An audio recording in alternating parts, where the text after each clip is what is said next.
Hi, this is Sue Greenwald with Awaken Stories. I'm here today with Silvio Vasquez. Hey, Silvio, how are you? Hey Sue, how are you? I'm doing good. Fantastic, as Smarty would say.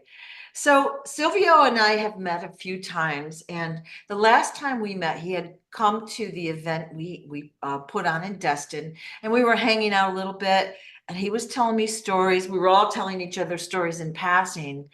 And as time went on, I realized how important his stories were. And I finally got him to agree to an interview. And so we're going to be talking about a variety of different things, but there is a theme here that fits in with all the other people that I've interviewed. All right. So Silvio is basically a Jedi in Smarty's groups, and that's how I know him. So yay, yay. Okay, so Silvio, like you've had so many super interesting things happen to you. What is the first thing you want to talk about? Like your childhood, like what happened as a child? Any interesting stories there? Well, I'll just start real briefly with a real brief background. And then yeah, it start for me. Things early. So, but anyway, I was born and raised in a small north central Illinois town called Sterling. Middle child of a very Catholic family. I worked most of my adult career as a computer-aided design drafter. And I worked for many aerospace companies as well as the automobile industry as a Yeah, drafter. yeah, My last career was at the VA hospital as a medical support tech. Um, and so that's just my general background. When yeah, I yeah. graduated from high school, I went into the Marine Corps, came out, and yeah, so um, when we were little, my dad used to take us to Mexico almost every year. They were both from Mexico. My dad was born here. My grandfather used to come in, was a laborer. He used to follow the crops and all that stuff. They used to issue work visas for that back in the 30s. And he came over for 5 years. He followed the crops. When he was over here during those 5 years, my dad was born. Took him back to Mexico, raised him there, and then he came back, and then my brought my mom, and kind of the rest is history. So anyway, so he had really strong ties to Mexico, both him and my mom, obviously, because they were both raised there. Right. So my dad used to take us back to Mexico every summer, and so that's kind of some of the first things that started happening. And I'll start with okay. So one of the things that I do remember is we had gone one year, I was maybe 13, 14, and when we were there, it had started raining really, really heavy. I Right. mean, the just flooded the river. Okay.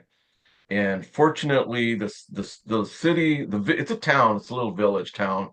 It sits on a hillside, so mostly it wasn't too affected, but we had to cross that river because my grandfather had a large property on the other side of the river. He had a lot of land, he had a fairly good sized house, and we needed to go over there, but there was no way to get there other than to walk. Well, back then, the roads that were in that part of Mexico in the countryside, they would just get like this dig out this road like 3 lanes wide, about a foot deep, and they would just dig into the dirt, and then that was your road in the country. So that particular year, the river, the it ran parts of it ran right by the river, the road. So one year it rained, the water poured into the river. I mean, into the road, and the road actually became like this shallow canal. Yeah. Okay, so we were walking along this canal in single file Indian style, and so I was just basically not really paying much attention to anything when you're 14, 15, just walking around, just walking along, and then all of a sudden I hear this like splashing in the water, and I just kind of turn to my right, and I see it's like a snake, like a this black snake, and it was coming, like all of a sudden it was coming like right at me, out of everybody in the that was walking. it saw me first and decided to come after me.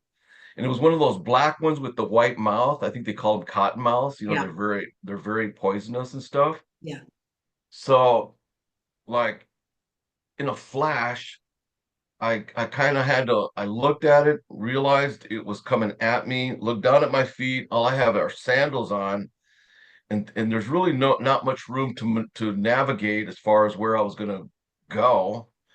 So all of a sudden I'm thinking I need to do something. Well, in that moment, the person that was walking right in front of me casually just reached down and just cut it in half. He had a machete. Okay.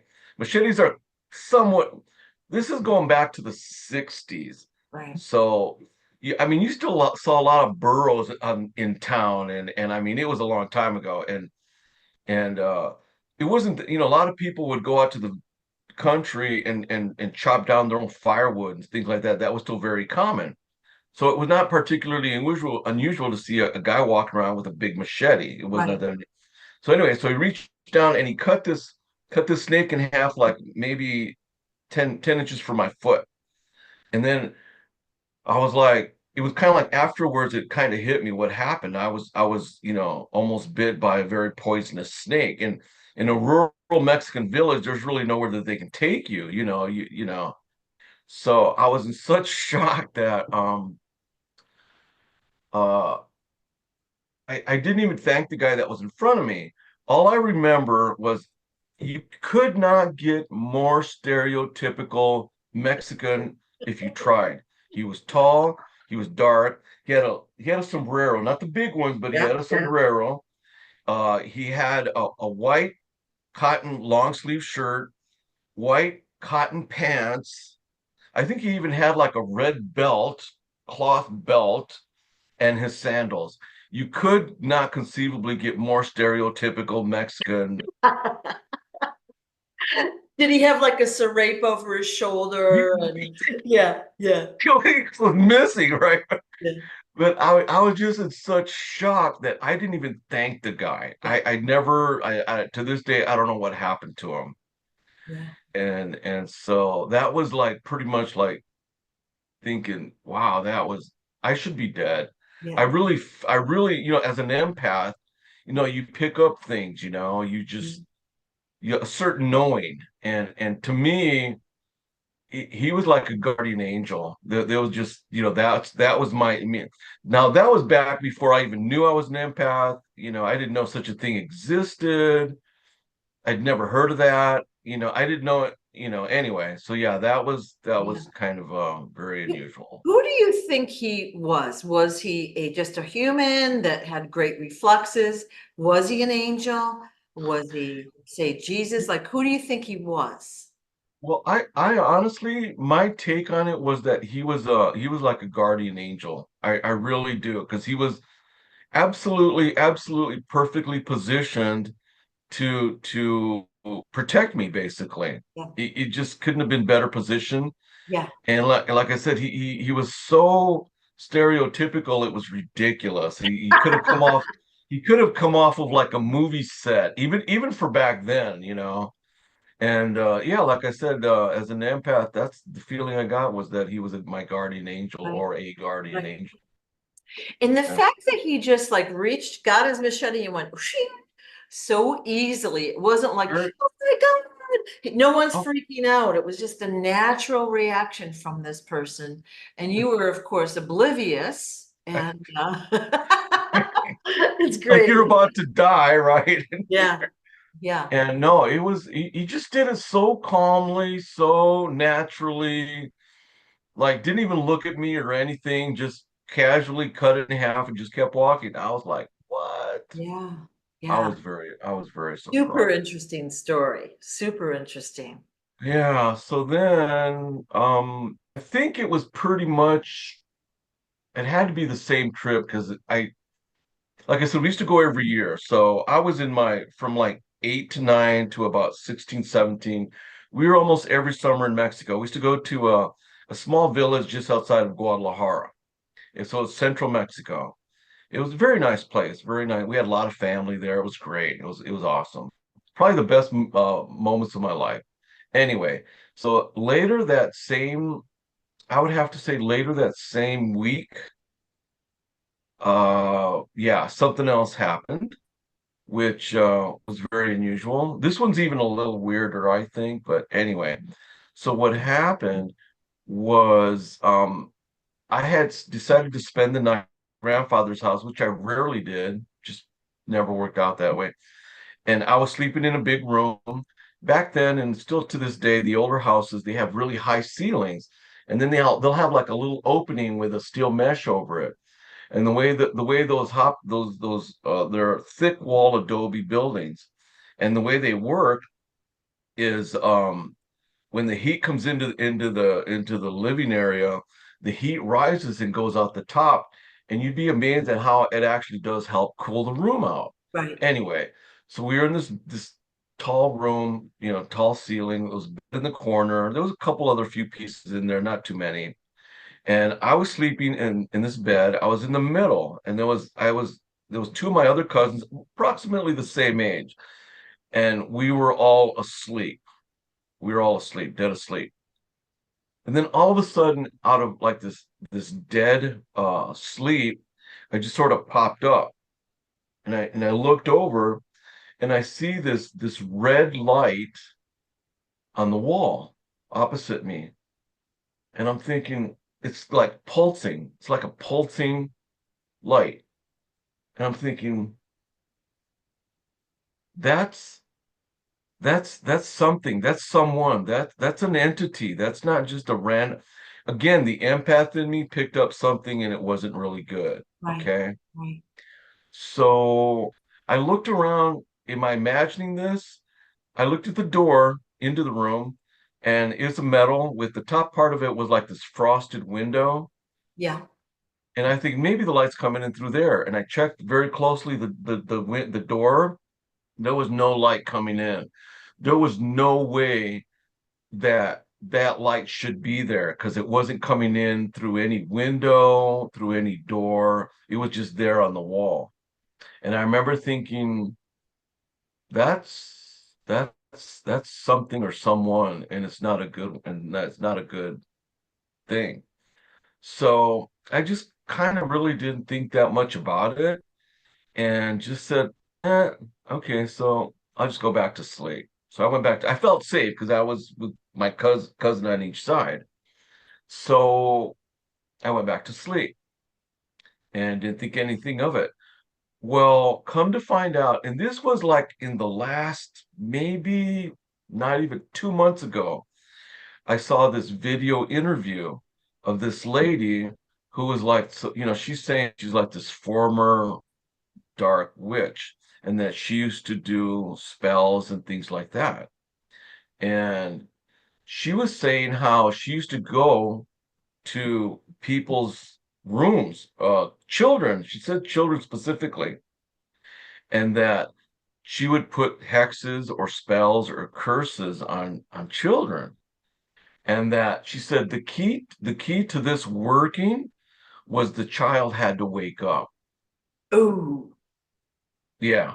I just like literally like 2 months ago, I just saw this video. I'm like, you got to be kidding me.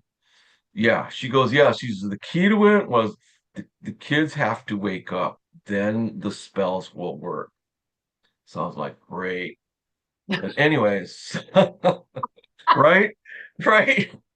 I mean, all of that's been taken care of now, yeah. but Yeah. that, I mean, again, we're going back many years, many years. So, see, back then, Mexico has always been, I hate to say this, but it's really been quite a bit of a hotbed for like black magic. Lots of black magic. Like some places it's voodoo or, whatever. Well, Mexico had a lot of black. If someone saw you, they didn't like you.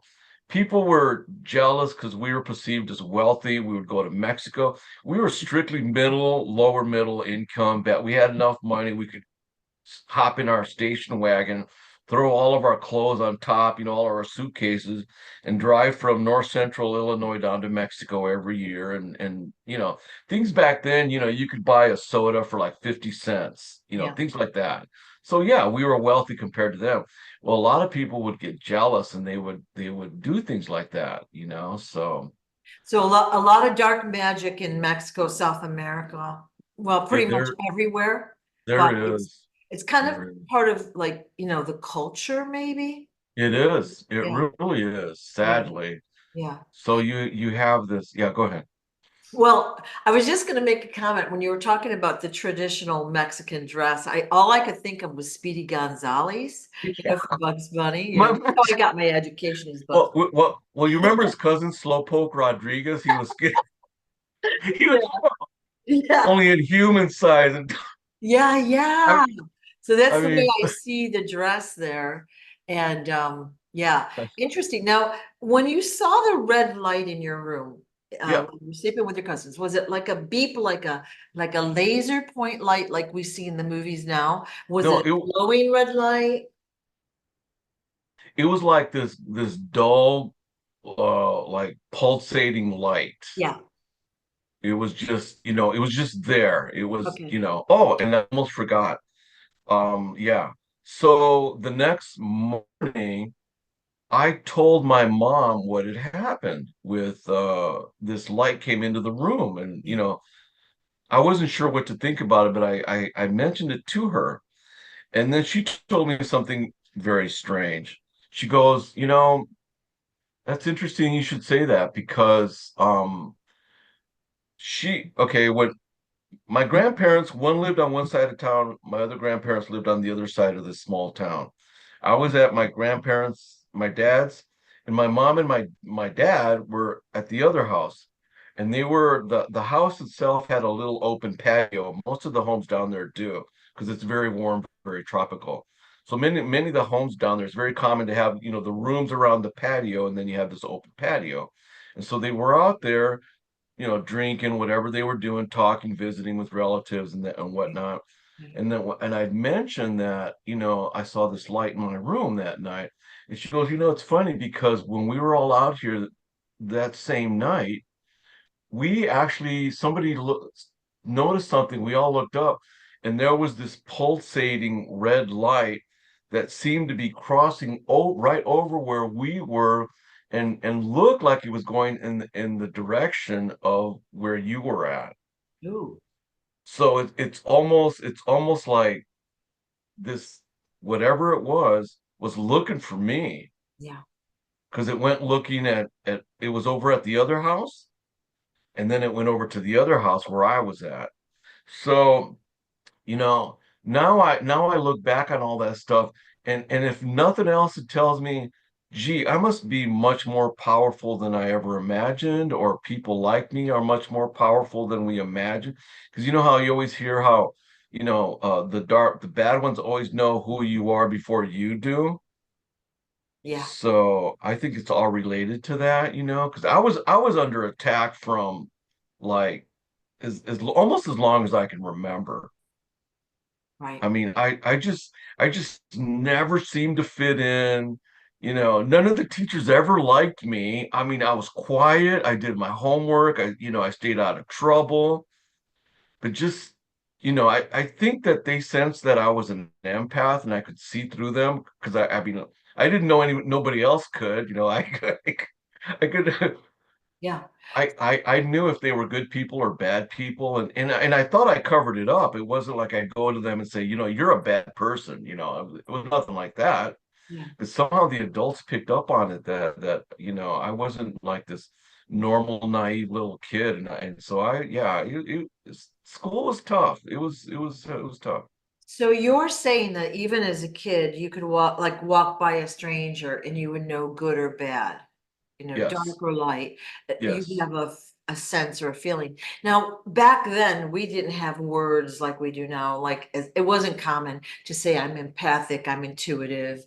I sense energy. Like people would have like really thought you were crazy. The consciousness was much lower. The pace of life was much slower. It was a different world back then, and we didn't have the technology like we do now and see it in the movies. You know what I mean? yes, So it yes. was a different life back then, but It was yeah. completely.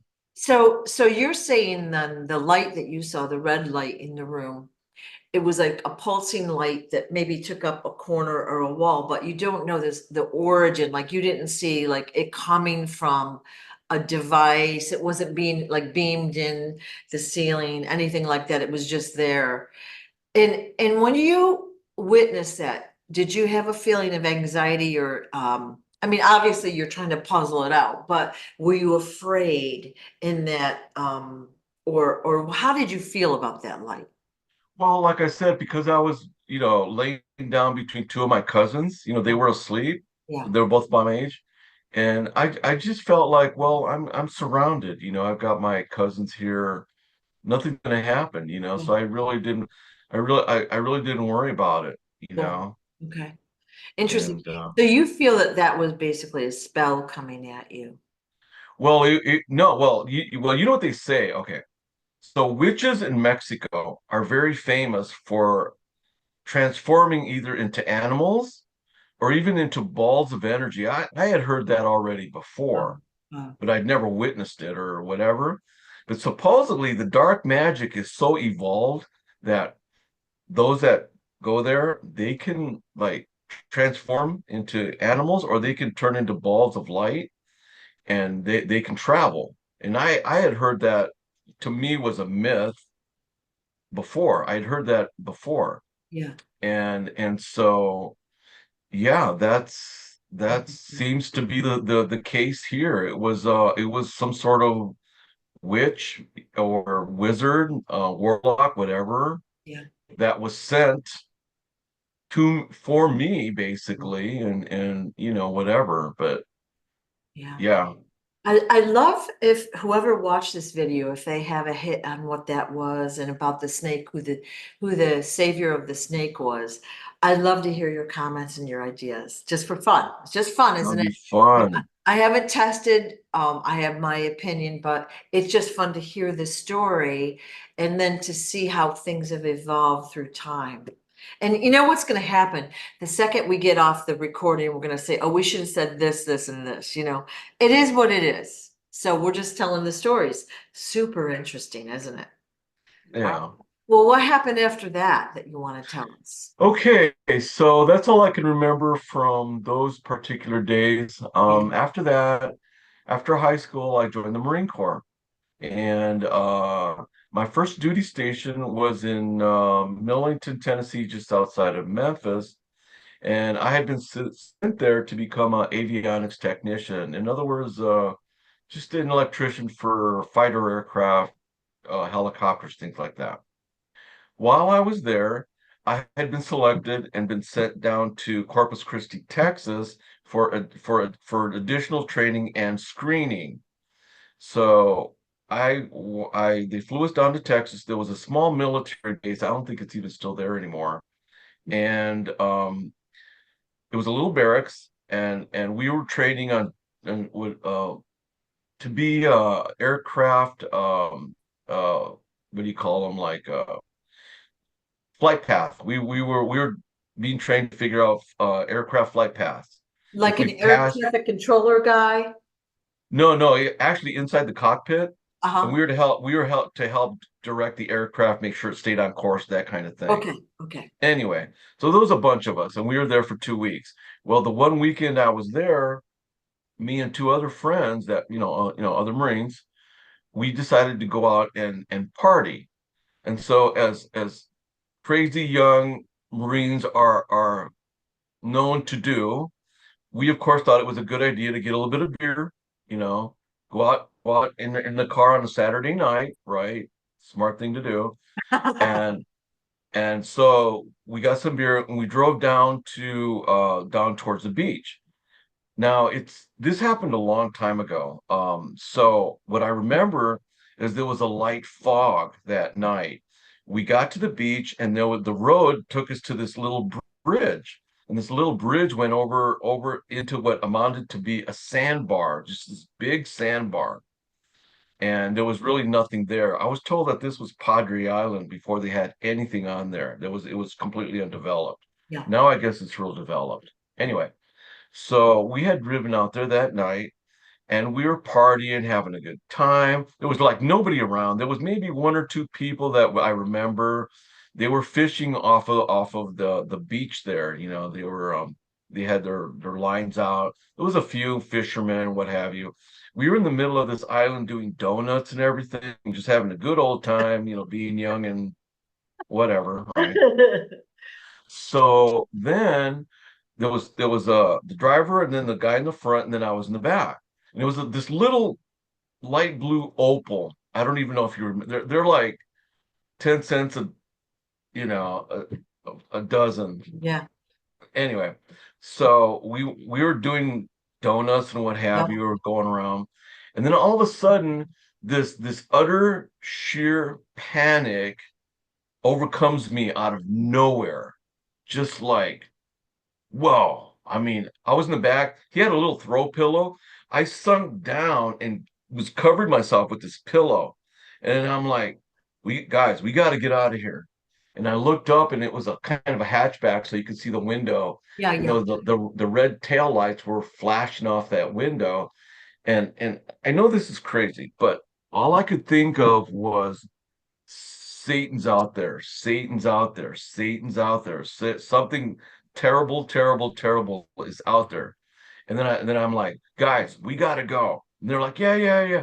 Guys, we gotta go. Yeah, yeah. Guys, we gotta go. We gotta go I'm getting now. chills right now. Yeah. Yeah. Right. So then, so then they're like, right, let's go. Right. So then we left, right? So then uh yeah, we drove home. Nobody said a word. Nobody said a word. We went back into the barracks. It was just a small barracks. You had like 5 rooms on one side, 5 rooms on the other side, a short hallway, and then in the back there was a TV room. And so the next morning, everybody was over in the TV room because there was this big, exciting, football game on. It was like the number one team, number two team in college were playing. So everybody was back there watching this game. And then all of a sudden, um, there's a break when they used to do more of these breaks, like this news break. Commercials They or break whatever. into the game, Yeah. and they do this report that I apparently the night before Saturday, it was either I think it was yeah it would have been Friday night. They report that some guy escaped from the local county jail, made his way down to Padre Island where we were, and apparently killed a guy. I don't know where he got a gun or whatever, killed this guy that was there, took his keys, and then there was another girl somewhere, I don't know where he got her, kidnapped her and took off. And they caught him like later, I think in like Oh, Louisiana or something. yeah. Yeah. And when they said all this, the other two guys that were with me that night, they both just turned and just looked at me like, who are you? Yeah. I'm And getting I so many chills right now. It's crazy. Yeah. so I mean I just shrugged because I had almost less of a clue than all I knew that's what I knew, Yeah. that's what I felt. Yeah. And so then he took a picture of me that night because I think out of gratitude, I don't know, but that's the one I sent you. Yeah. I'm But going to show the picture of you right now. but And that was it's the that was from picture that night. Yeah, of, that was from that night, the next evening, yeah. Yeah. So he was like thankful that I guess saved his life. I don't know, but Tell us about yeah, the story of this picture. Like, so basically your intuition saved you from this, killer guy. yeah, And Lord only knows what would have happened. So it would have been bad news. But right, then right. the next day, your friend took this picture. So tell us about the picture itself. Well, again, this is just in the barracks, Yeah. and the next day, I always had my little radio, my little cassette player. I took it with me everywhere I went, Yeah. and yeah, I think I even have the back of it. It has the date that he took it, November 21st, 1974. I thought I was going to send you the back of it because it's dated for the next day Yeah. of what happened. And no, I was just relaxing, and I think almost like just out of gratitude, I think he just took my picture and then gave me a copy, Yeah. like. It's just interesting, but then when you had called me a few weeks ago, you told me about this photo. Okay, so you kind of forgot about it. Like they, Oh, yes, yes, yes, yeah, yes. that's what I'm No, getting here. yeah. Oh, that photo, it just surfaced recently out of nowhere. I Yeah, didn't even know it existed until like about 4 weeks ago. yeah, My mom recently passed, and so I was staying with my sister, Elsa, who you've met, yeah. and we were staying with her, and she had a as you step out of the kitchen, there's a little side table, and she had some family photos and just kind of laying around, whatever. And then she comes up to me and she goes, "Here, I have this picture for you." And I look at it and like, it's the one you just showed, right? And I'm like, where did this come from? I 100% had forgotten it even ever existed. Right. And then she goes, "Well, I don't know. I'm not sure that I've ever seen it before." All of a sudden, it just appeared right there, and I saw it, and I think I'm just supposed to give this to you. I'm like, "What?" Literally, she had no idea. I had no idea. We don't know where it came from, but my mom was really famous for holding on to things that were mine, and we think that she's the one that put it there Right. for us to find that day, right before I was getting ready to come back from Illinois back to Arizona where I'm at. So And yeah, it kind of just mysteriously appeared. And yes, when you and I had talked a couple, 3 weeks ago, you said, I don't yeah, even remember that picture being taken. right, right, So right, right, right. interesting that it was the same weekend that we're talking about that Padre Island incident. So Yes, for those that, yes, I don't know if it's out there on Google, the older newspapers are probably microfiche. They're not as easy to access, but you right, can look right. up like Padre Island killer or something and just, November 21st, 1974. yeah. So interesting, isn't it? Yes, yes. So interesting. Like when you were telling a story, I lit up with goosebumps. And I mean, who knows how much worse it would have been. You know what I mean? Oh, Like, you know what? I was just I mean, just this like terror came over, like, yeah, you need to get out of here now, yeah, you know. yeah. Yeah, it's it's the most intense I've had mostly, and I haven't had anything quite like that except for recently, which I'll get to in a minute, but yeah. Yeah, yeah. Yeah, that's Right. when you have those feelings, words, like everyone has their different way of sensing it. Sometimes it's, a voice in your head, sometimes it's a strong urge like what you got or a feeling. You go with it. You have to go with it. And if you don't, it's usually not a good ending. But again, I Yes. like to think that following your intuition there saved your life and probably your friends as well. And maybe more Yes. people. We don't know what would have happened, but I don't think it would have been a good thing. No, this Yeah. was a dangerous individual. But the picture story is interesting too, because that picture just showed up out of nowhere. And you were like, I don't even remember that being taken, and you I were trying don't. to puzzle it out. And why did this picture appear out of nowhere, like on this little table? Like, why did this specific picture um appear? Well, it's probably your mom saying, do the video with Sue, Silvio. And then, like I said, it even has the exact date on the back of it and everything. Cool. So, It's so cool. So right, cool. right. Yeah.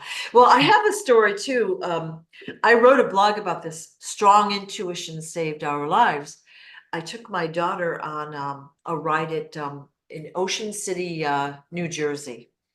And it was this ride called the Wild Mouse. It's like a roller coaster, very jerky and rough. And you go like 3 or 4 layers and you go around. And um, I got on this ride with my daughter who was about 3. And I got this hit, like, I got to get off this ride now, now, now, now. They wouldn't, and I'm getting chills telling you this story. They wouldn't let us off the ride. They wouldn't let us off. And I was like, let me off. And they wouldn't. So I was strapped in and I wrapped both of my arms, one around her, one around the bars. And we got through the ride and we left the area. I didn't even do other rides and I had bought tickets. The next morning, I'm walking down the street. We were on vacation, and I see that's when we had newspapers, okay? Way back when. I see a Remember? newspaper that said, I forgot, 4 die in freak accident, and Oh, I got covered in goosebumps. So oh, within 10 minutes of my riding that ride, two of those carts went off and smashed into the ground, the parking lot. oh Those my people died. goodness. So again, I'm getting chills right now, but I was so guided to get off there. It saved our lives.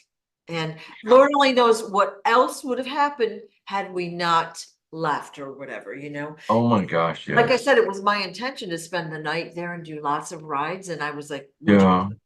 So, Yes. Yes. yeah, crazy how when you follow your intuition, good things happen. Right. Yeah, Right. And like I said, this is all before yeah, empath. What's an empath? yeah, I have no idea what that is. yeah. But yeah, it saved me. Were you into spirituality or paranormal or anything like that, like UFOs or anything at that age? Like, No, not really. I mean, I read up on what would be most considered like new age type stuff, like more less to do with spirituality, more to do with like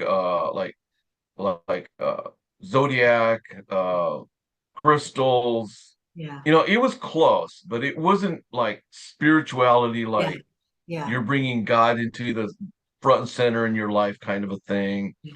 It was about peace and love and crystals. And so I did that for many, many years. I didn't get into like take spirituality seriously until about maybe 8 years ago Oh, okay, okay. when I really started seriously looking at spirituality as like, because to me it was all nonsense, to be honest with you. I mean, I didn't know. I mean, I was a late bloomer on so many levels. It's It's like 40, ridiculous. 50 years for this stuff to hit the consciousness. Only no only 40, 50 years for it to Yeah, clear up for but me. it's interesting though that you're starting to remember these incidents. And like I said, it's my expectation more will come to you as time goes on. So interesting. Well, there was a couple of other incidences when there was one where on my last duty station, I had been sent down to Beaufort, South Carolina, which is just north of Savannah, Georgia. And again, I was a crazy young Marine doing crazy dumb things. Me and a buddy of mine decided it would be a good idea to drive down to Savannah, Georgia, and get basically partied out, right? Just yeah. And so then we're driving back from Savannah, Georgia, up to Beaufort, which is like maybe a 20-minute drive along the coast. Along this coast, there was lots of curves and there was lots of trees and there was lots of bridges because it was basically like all these mud islands that were interconnected by these bridges, and you just drove from basically mud island to mud island to mud island with all these little bridges. There was trees everywhere, everywhere. There was nowhere to park. So sure enough, I'm driving home. My buddy has passed out. He's passed out in the passenger side. At some point, sure enough, I fell asleep, right? Went off the road, and the one tiny little itty bitty tiny little stretch of open land on that whole drive was where we landed, was on that tiny little patch of open space. The car went over, went into that little spot, woke both of us up. I got back on the road and we made it back to base. Because if we had not made it back to base, we both would have got written up. We would have gotten in a whole lot of trouble. So I always felt like, I could have gone into one of these little rivers because they were like every mile or two, there was another bridge and there was another river, a little waterway. And, we easily could have wound up in one of those or just, into the trees. So, the saying like, Jesus protects idiots and children, like, Yeah. right? So, Yep. Yeah. Anyway, and then I also had a somewhat similar years later, and I had moved after the Marine Corps. I went back to Illinois, did a year of college, couldn't decide what I wanted to do, went out to California, moved to San Diego, I had family there. So anyway, I don't remember the circumstances, but essentially the same thing. I left a bar. I had a little motorcycle. I was driving down this road. The the bar I was at was off to one side, and this whole area there I was at was all warehouses and sidewalks and telephone poles, chain link fence, and all this. And I'm going down this road, and it's just all concrete and whatever. So then I start to go off the road off to the side, and I'm thinking, I think I'm going to go off the road, and I hit the curb. There's one tiny, tiny, tiny little spot of grass for the whole half mile or whatever stretch that was. I hit that little patch of grass, was unhurt, got up. My motorcycle had minor damages. And I got up and zoomed off. So I mean, I used to do things, and somehow I always wound up somehow protect. I'd come out of it without a scratch, right? So, so this road that you were driving on, what was the road like? Well, it was in San Diego, and along certain stretches of it, if you get close to the military bases, they have a lot of military type warehouses. They're all painted gray, gray. Just everything's gray. All the warehouses are gray because this was a Navy base. So just long rows of warehouses, and then the chain link fence, and then there was a long sidewalk. Then you have these concrete telephone poles. So it's just basically all metal and concrete, basically that whole stretch right there. And as I'm So, coming, go ahead. I'm sorry. Go no, ahead. just no, I was just gonna say, just the one spot I hit was the one tiny patch of grass that existed on that whole stretch of road. So that's what I'm getting at. So if you didn't hit the tiny patch of grass and your motorcycle went down and slid, I'm assuming, right? So that could have been No, pretty. no, actually, I was not able to straighten it out. I just left the bar, and yeah, so So, yeah. so if you didn't hit the patch of grass, you would have hit cement. Well, yes, I would have hit cement, maybe they had those concrete telephone poles, those big ones. It was all chain link, all concrete, Yeah. metals. Yeah. And the one So spot, that's where I wound up. so when you hit the grass, did you like kind of sober up real quick and say, "Oh," and Yes, and I better be careful and I did. Yes, I immediately adrenaline looked and around. yeah, okay. Wow. And yeah, like I said, like I said before, well, I was there in San Diego. Well, I was in California approximately 6 years. Finally, I moved to Arizona, Okay. and I'd gotten a job there. As a drafter, I was contract most of the time, so the contracts would dry up, then I'd have to go look for another job. So I was always traveling a lot from aerospace company to aerospace company as a contract drafter, computer aided design drafter. Well, I had gone to Arizona to visit a family, and just he had to work. He wasn't around most a lot, so I just out of something to do, I found out there was a company that was hiring drafters. Just for something to do, I went and applied and forgot about it. Went back to California. A month later, I got laid off, or the contract was terminated.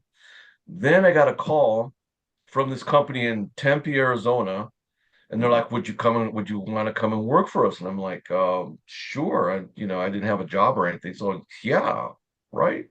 So, I moved to California, or moved to Arizona, and moved in with my brother for a while, and started working there.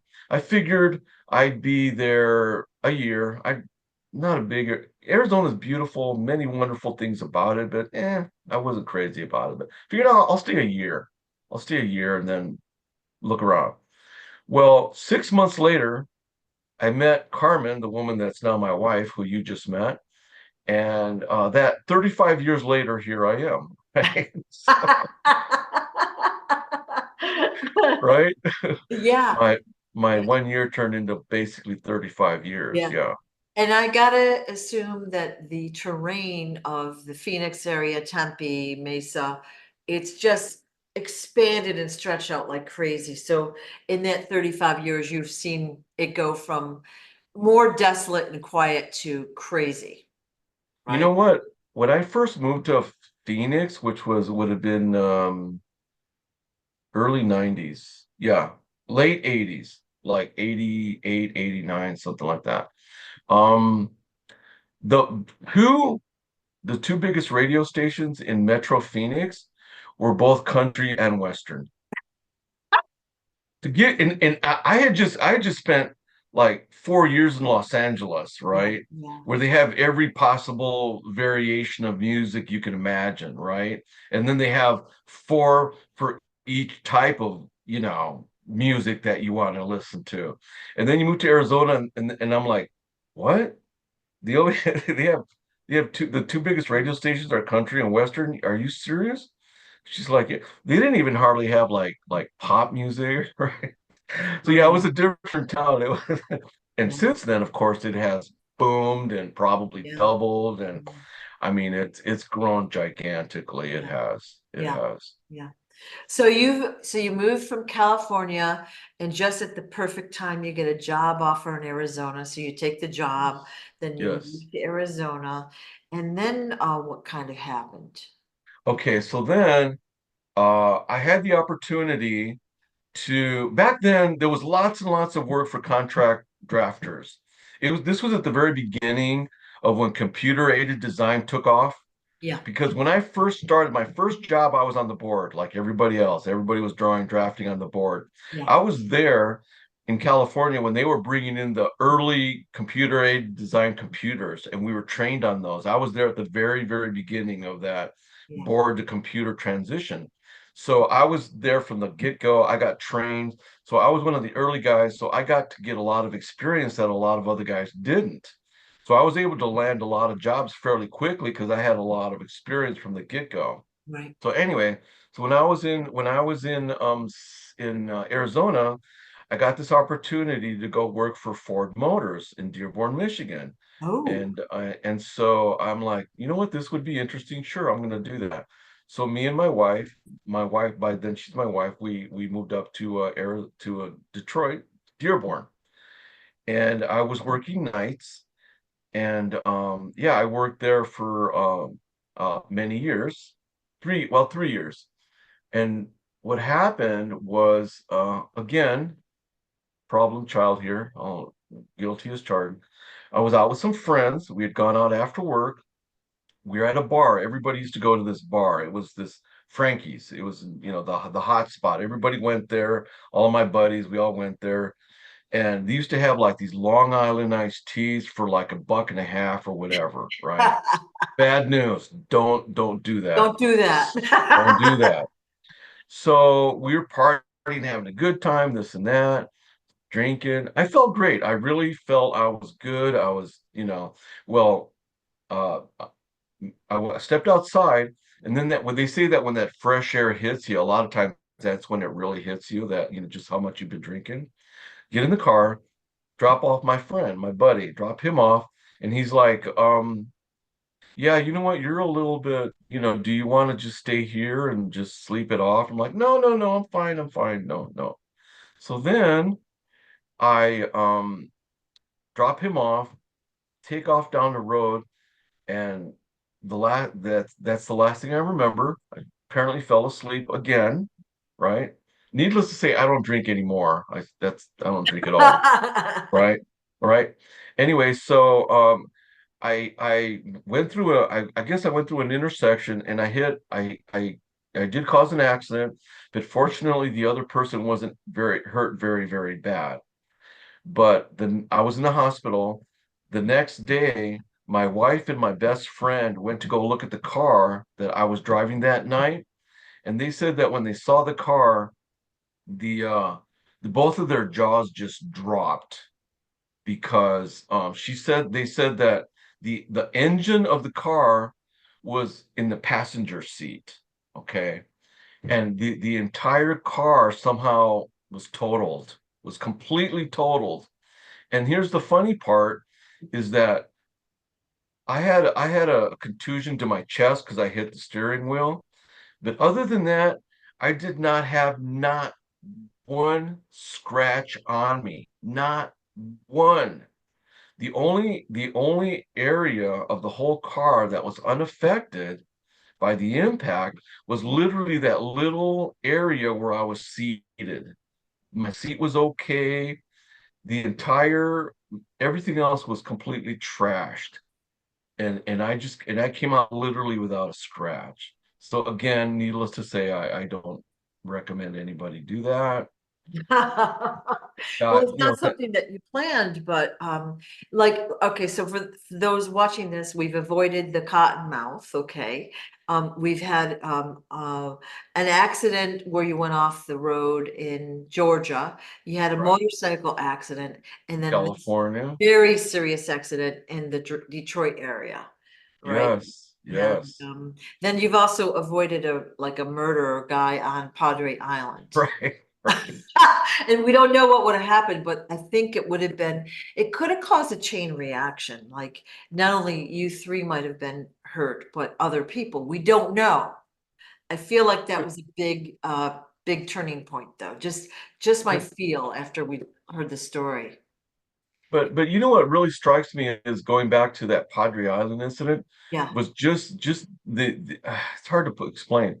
It was just from one moment I'm happy partying, then all of a sudden it's literally like I got pulled out of where I was and put in another spot. Everything is still the same, but I'm in just this like abject like fear, borderline terror, like what's going on. the Yeah. the negativity that I was feeling off of this individual was so strong. There was no way to avoid it, no way to hide it, no way to nothing. So Yeah. yeah. And I kind of had a similar incident recently, and I'll get to that in a Yeah. minute. Yeah. Yeah.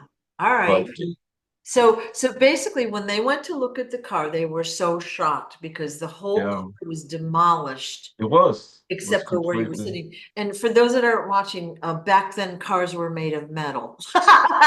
They were, yes, not that yes, you were going to be safe, but they weren't made of so much plastic. They were a little bit right. sturdier.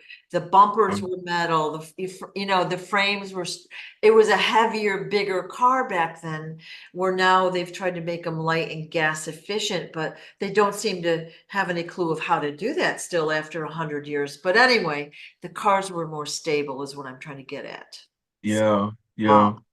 yeah. Yeah, you were lucky. Oh, like yeah. Yeah. So after Detroit, I was there for 3 years. Wasn't really liking Detroit, so we decided to move back to Arizona, Yeah. and we've been here ever since. That would have been around 94, I believe, Yeah. 94, 95.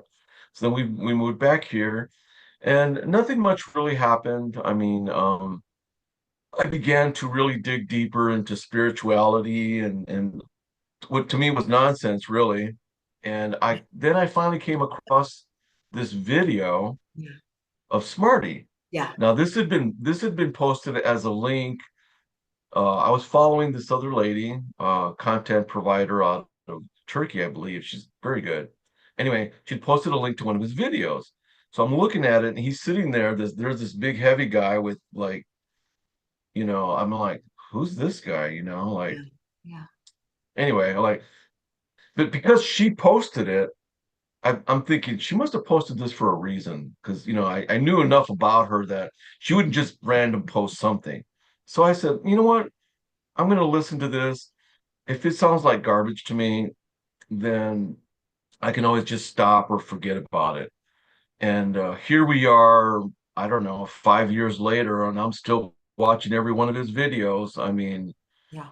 I was waiting for that aha moment. Well, I knew it. He's a fraud. This guy's, whatever. Uh-uh. No, no. Oh, I'm As a getting matter, chills again. I'm getting chills.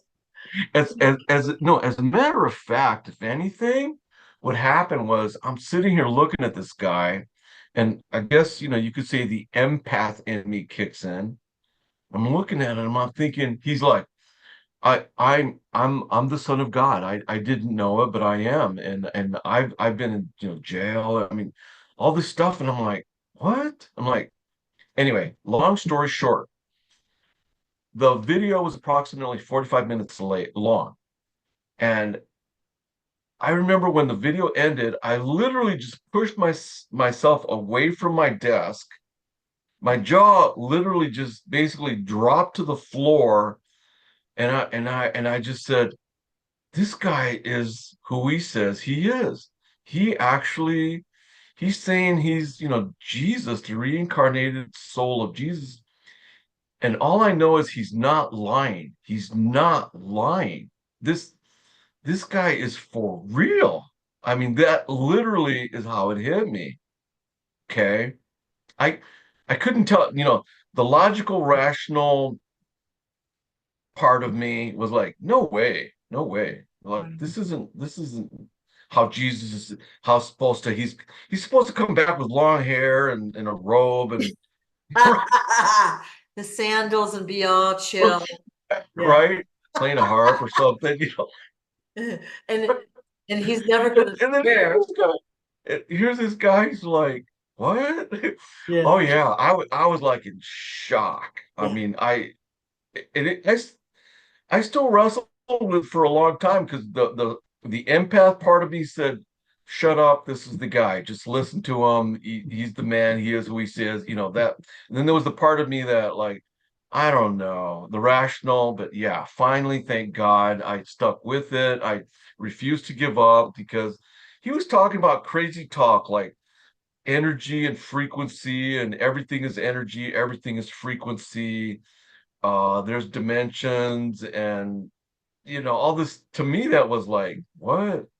And thank God, thank you source, I stuck with it, and I'm grateful to this day that ever since he came into my life, my life has transformed. I feel like I know what my purpose in life is now.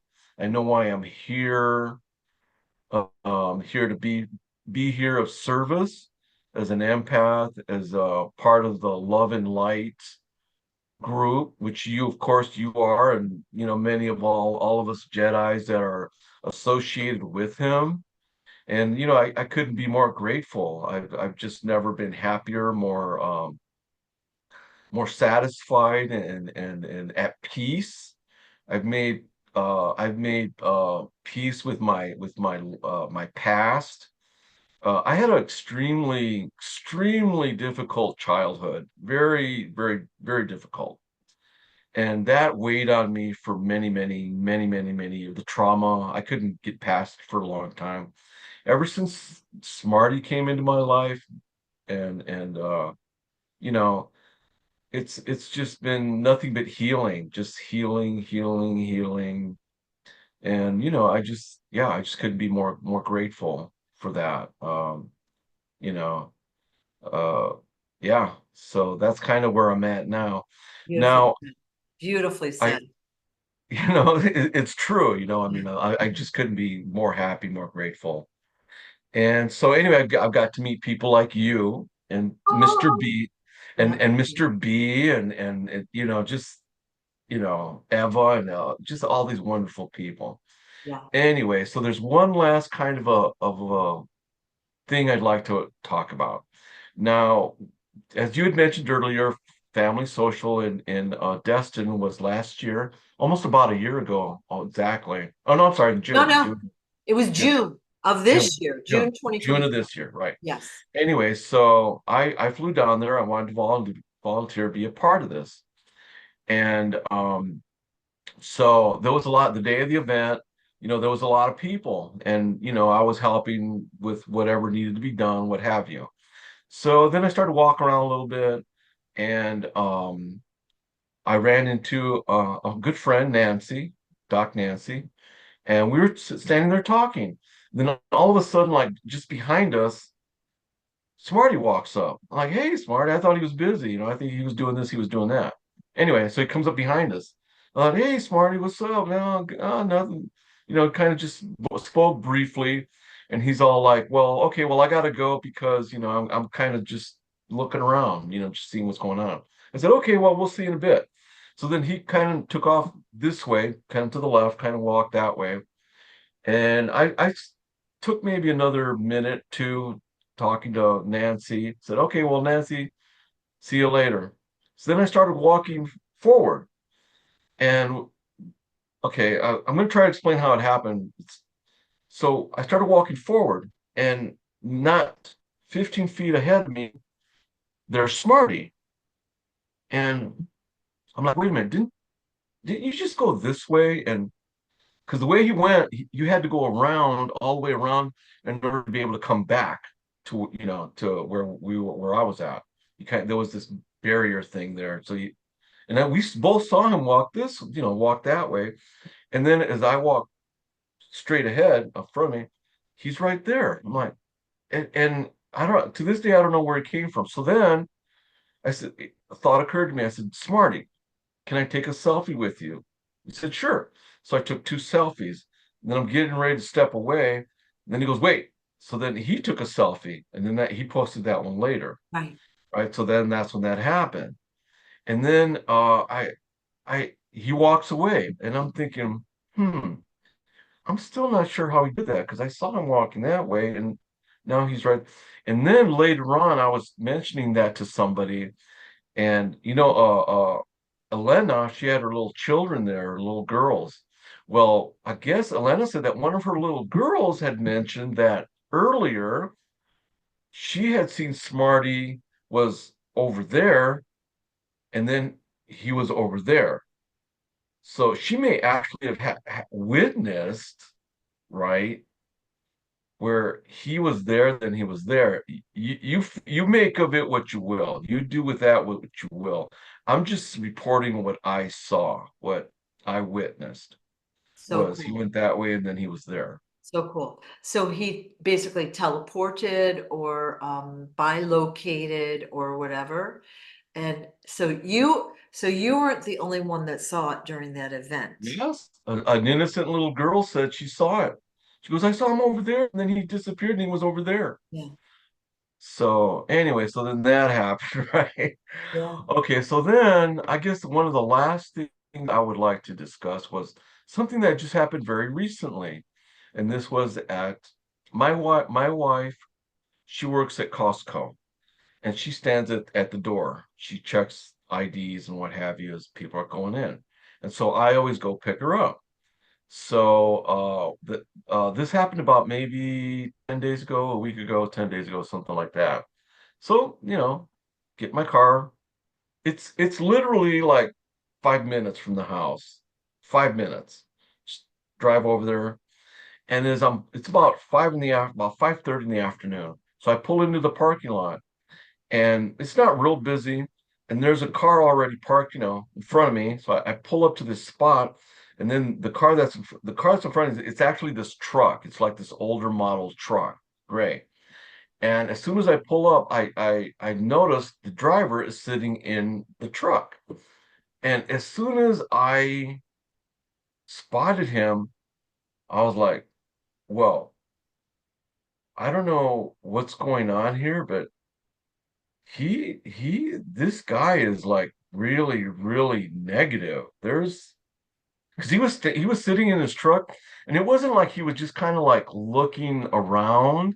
It was almost like he had like this, like he was like almost casing the place, like he was just looking, like he was like almost like this aggressiveness about it. He was just looking around, and I thought, well, that and his energy just hit me like, whoa, I need to get out of here. Yeah. So I got out of my truck, locked the door, walked into the store.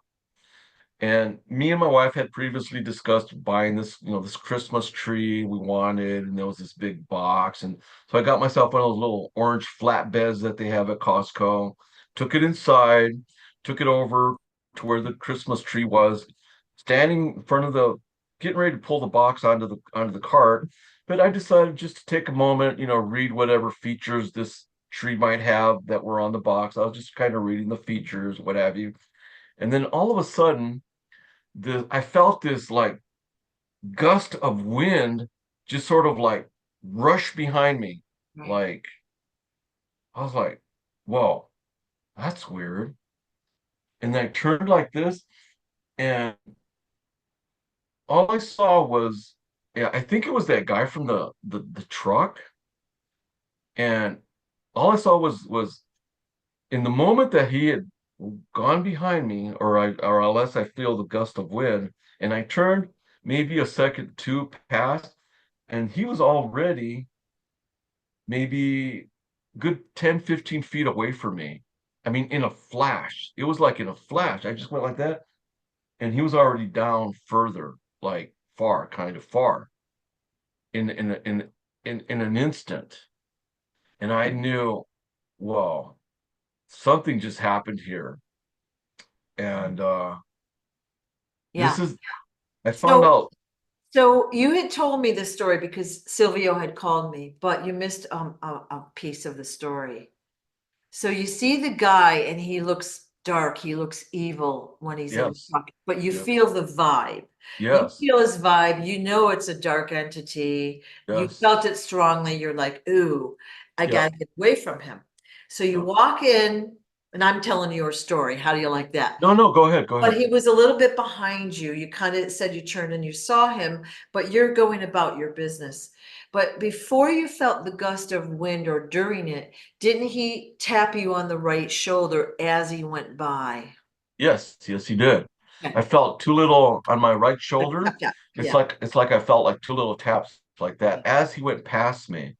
yeah. Yes, Okay, because you yes, didn't tell that, and that's pertinent to the story. Then you feel uh, this huge, powerful gust of wind, which might have been energetic as well as physical air moving. And then when you look yes, up, he's down the aisle. yes, Like yes, logically, traditionally, physically, there's no way he could have been gone from being behind you to that far in front of you in that amount of time. yes. Okay. Right, right, right, right. And like I didn't even see them out of the corner of my eye because I have pretty good peripheral vision, or as an empath, you become aware of who's around you a lot of times, without even you can just sense someone, you know. Yeah. I mean, I know many people can do that. You can tell, how sometimes you can tell when somebody's staring at you, Yeah. you can just tell. Yeah. But no, he just, like I said, I just felt this wind, this gust of wind just right Yeah. behind me. Yeah. And yeah, this tap on my right. And then when I look, he's already, I just see the back of him like 10, 15 feet already down the aisle. Right. And I reached out to you and I reached out to Nancy.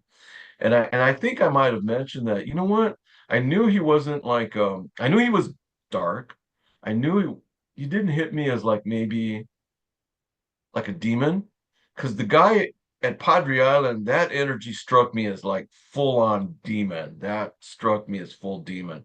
But this was different. It was evil, but it wasn't demon.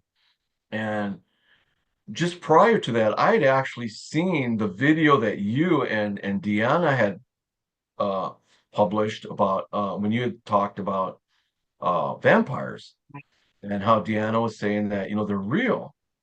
And I had come to the conclusion that if there's angels, then and demons. I mean, there's good energies. There has to be vampires. There has to be you know guardian angels. There has to be vampires. There have to all that stuff. Yeah. So pretty much I had already decided that was true. So interesting that it was like about the time that you guys had been discussing that very topic, that all of a sudden that was my first official incident where I actually had contact with a what I am convinced was a vampire, Right. Right. was a vampire. So what happened is that video came out and another Jedi had called me. And I'm not telling that story because it's not mine to tell, but that person said they normally don't watch the videos in the daytime, blah, blah, blah. They were guided to watch that video immediately. And it's because they had a long story about, vampires. So they called and we talked for a couple of hours about that story. So I was like, well, we were guided to do that video then for their benefit. Okay, so we'll be talking about that in the future with that person. But interestingly enough, then Silvio called with his story about the Costco incident. He said, I think that was a vampire. And I said, it was. Isn't that interesting? So it was like we were guided to, I was, told to do that vampire video by many sources. And we did it, and then the story came out. But here's my story. I'm not trying to one up you at all, Go but ahead, go ahead. I thought this would be an interesting spot for it. I don't know if I wrote a blog or not, but I had taken a group to Mexico, to Tulum, let's say 6 or 8 years ago. And I had rented this giant villa on the beach. It was fabulous. And I had my own, well, floor basically in this villa. So I was upstairs at night and it was just fabulous. But I'm going to bed, and I laid down and just, kind of semi getting to sleep, when all of a sudden this energy rushes into the room. It blows the door open and it rushes into the room. And I was like, whoa, it was so intense all of a sudden, right? So first thing I did is I called in Archangel Michael for protection, and the energy left immediately. So I didn't really test a lot to see what or who it was. I didn't feel it was positive because it didn't stay. And the fact that it rushed in so abruptly. So that energy, or the door did blow open. There was a physical, like it was like the wind blowing through the house, but it was also an energetic wave of energy, if that makes any sense. Oh yeah, yeah, yeah. And Absolutely. when Silvio and I were on the phone, I was like, I didn't really know what that entity was, but I think now I do. Okay. And I asked for protection and I received it. So isn't that, Yes. yeah. Yes, yes, yes, yes. Yeah. We Well, learned. that's what I Oh, did. yeah. Yeah. So I reached out. I'm sorry, go ahead. no, no. So did you see that guy again in your travels around Costco that day? No, no, I did not. No, because basically, I grabbed the item that I wanted, the box, Yeah. went over to self-pay and left. Yeah. And interestingly, by the time I got there, his car was already gone. So, Speedy no, Gonzalez. So the fact yeah. that he tapped you on the shoulder might be significant. What do you think that, like, why do you think he tapped you of all the people in that store? Like, why did he pick you to tap on the shoulder? Well, they say that, entities like that, they can see your energy, and maybe, it was just kind of one of those like, hey, I'm just letting you know I'm here kind of a thing, Yeah. you know, because I know that I'm like yourself, I'm protected. I've asked for protection from source for myself, for my family, for my bloodline all the time, and I always try to remember to be grateful and thankful, and try to thank Source and Smarty every day Yeah. for protection. And I feel that, you know, who's to say what, had I not been protected, if something else could have happened. I mean, I don't know, exactly that much about all of that, but I do feel that, you know, if you're in a position where you feel like you're vulnerable to dark entities or anything like that, you really need to be very make sure that your connection with Source Right. is strong, that your connection with Smarty is strong, um, because they will protect you. They will protect you. Right.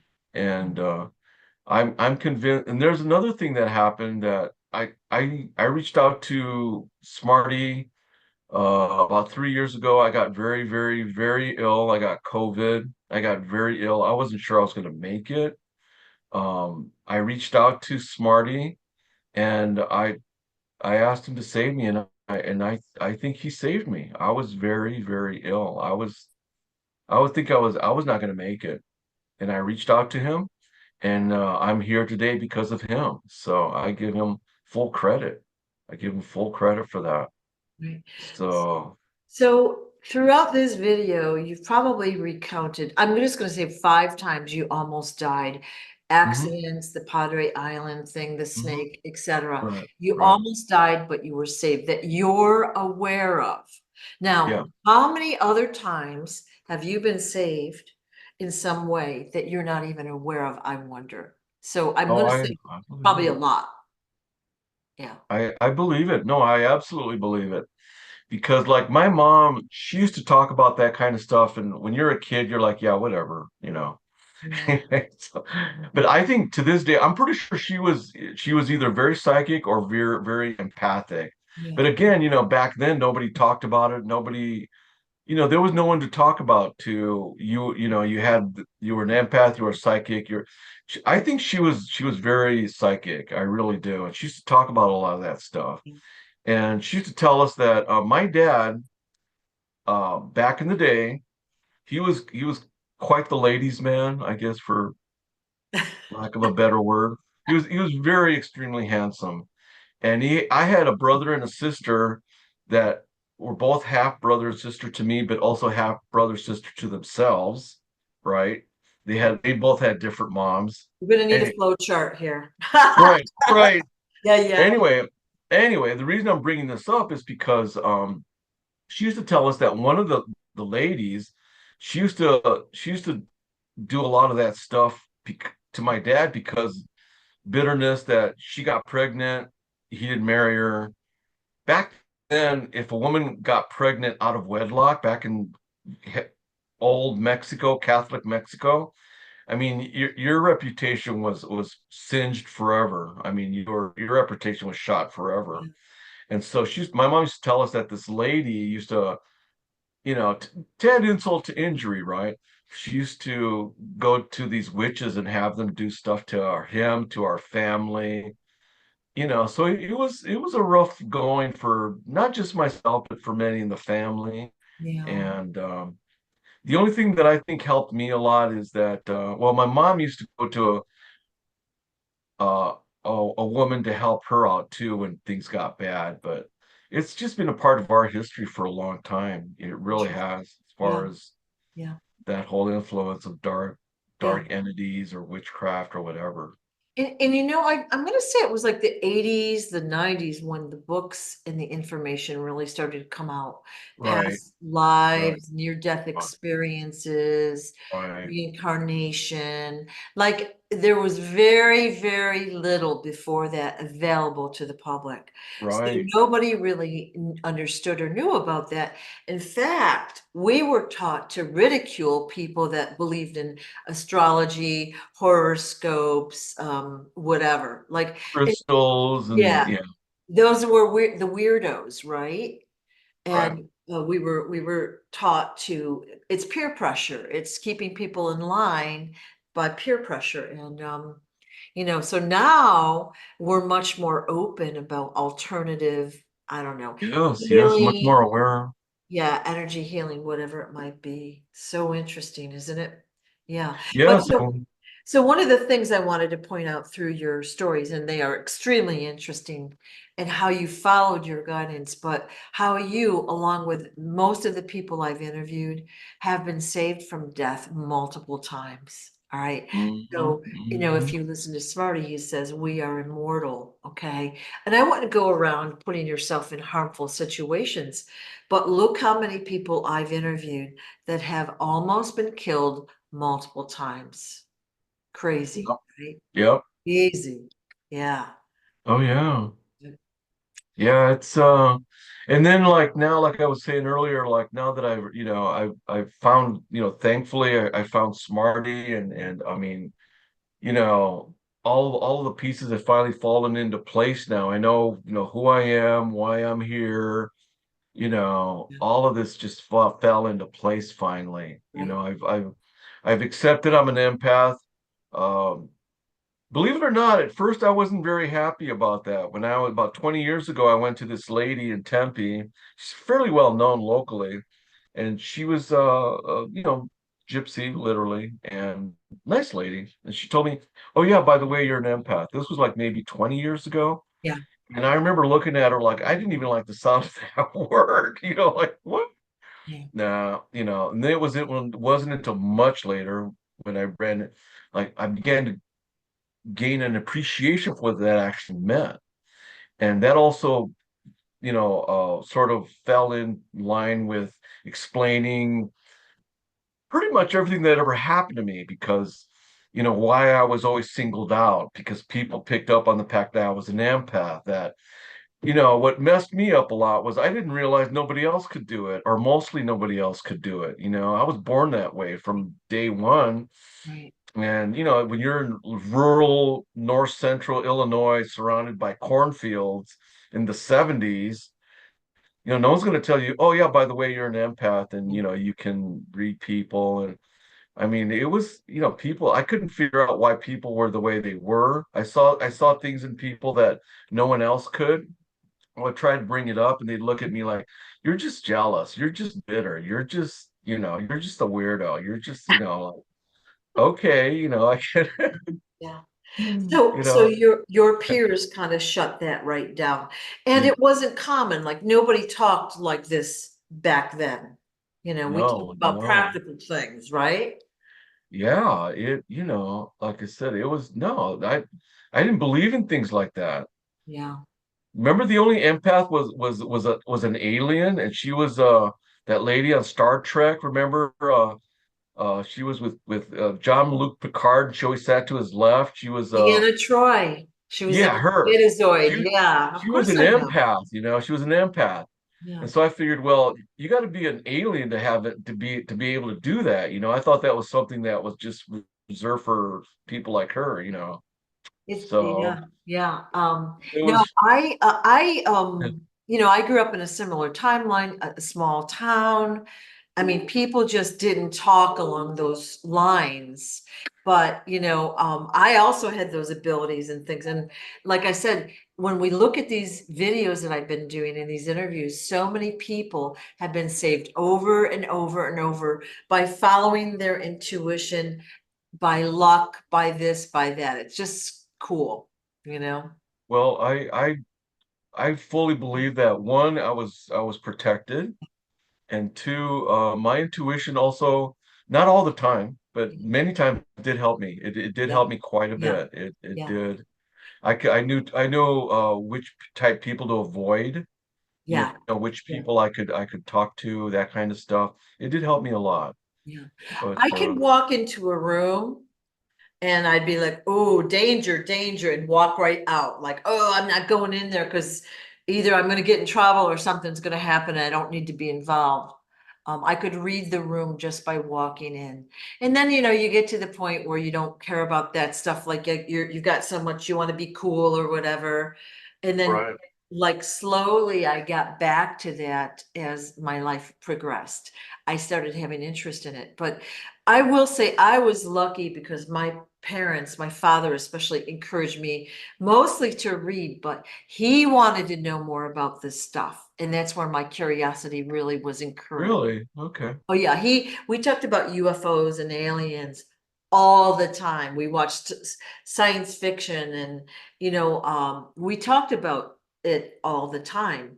So I would go to the local library and try to get books over and over and over and the bookstores and things like that, but Oh, wow. there wasn't a lot out there. So, Right, right. you And it was know, always under a cult, remember? It was always yeah, under a cult. yeah. Right. And now there's a lot more books, but now we've got videos, which is really like Right. the way we're going. Like not many people read anymore, but there's so much more information available to us quickly. So that's great for Yes. the other people, the younger people. So Yeah, I'm like you. Like I've always been able to go into a room and just like I yeah, could look across the room and I didn't know who he was or what he was talking about, but I knew he was lying about whatever he was talking yeah, about. yeah, You know what I mean? You just knew yeah. it. You just They're Or I'd positive. walk in and I'd say, so and so's in a bad mood, get out. You're gonna get hollered at or whatever, and I'm like, I'm not going there. So I was lucky because I could dodge a lot of the trouble. Yes, yes, yes, yes. I, you know, Yeah, I could. What got me into trouble was not that I could read people, but I would for the longest time I didn't realize that not everybody else could do that, yeah, you know. So yeah, that kind of always got me in trouble. Like, yeah, why are you talking to him? Or what do you mean? What none of yeah. your business? Like, oh, sorry, Yep, right? yep, So anyway, all that happens to you brings you to this point here and now and makes you who you are. yeah, All the good, all the bad that happened, and it was educational, it was necessary. Um, would I want to do it again? No, but am I glad that it happened? Yeah, I mean, yeah, I'm kind of glad that it did happen because, it made me a stronger person and a smarter we're person aware. and Yeah, more aware, and I feel like I'm now in a position where I can maybe contribute overall to the ascension process and what have you. And yeah. so I'm happy to be a part of that. That's for Yeah. sure. Yeah, exactly. Well, here's the thing. When you tell somebody your experiences or you tell somebody blah, blah, blah, they're like, yeah, yeah, yeah. It's kind of 90% is going to go in one ear and out the other, right? They're not always going to get it. They're not going to understand it. When you experience it like you did, all right, that's how you're learning your lessons. And it took you a bunch of times. And of course, they're trying to kill you a bunch of times, but now you're learning the lesson, right? Oh my God, can you imagine? I'm like, why are you trying to hurt me? I'm like, I'm this harmless little, as it was, Yeah. even up until recently, I used to have people come up to me and go, "Are you a cop?" I'm like, no. How am I? I'm 5'6". How am I a cop? Like, I couldn't. I have this face, like this cop face, I guess, like especially when I was younger, people used to come up to me all the time. Are you a cop? Like, no. To this, I'd pull up to a stop sign. This happened in Detroit. I pulled up to the stop sign and there was this car in front of me. It was a convertible. It was this big one. It was this African American dude sitting, driving. It honestly, it kind of looked almost like a pimp car to me, I guess, for lack of a better word. I don't know. Anyway, so I pull up behind him. I think he spotted me and he did a U-turn and just took off. Like he That's so thought funny. he, Yeah. I've had that happen a couple of times where I'll just pull up, minding my business, and if they can, like somebody will be in front, like they'll do a U-turn or they'll take off. Like, what did I? Is it something I said? I mean, like, Yeah. Interesting. Interesting. I just had that face, like Mhm. I don't know, like I used to get a lot of when I was younger, I'd get a lot of you look like Eric Estrada. I'm like, thank you. Not a huge fan, but thank you. I, you know, I I won't say anything more about that, but I So used to get a interesting. Yeah. So interesting. Well, uh, so what's going to happen is you're going to have more stories as life continues, but you're going to think of more things after we get off the video. So write them down and we'll talk again because this is fascinating to me.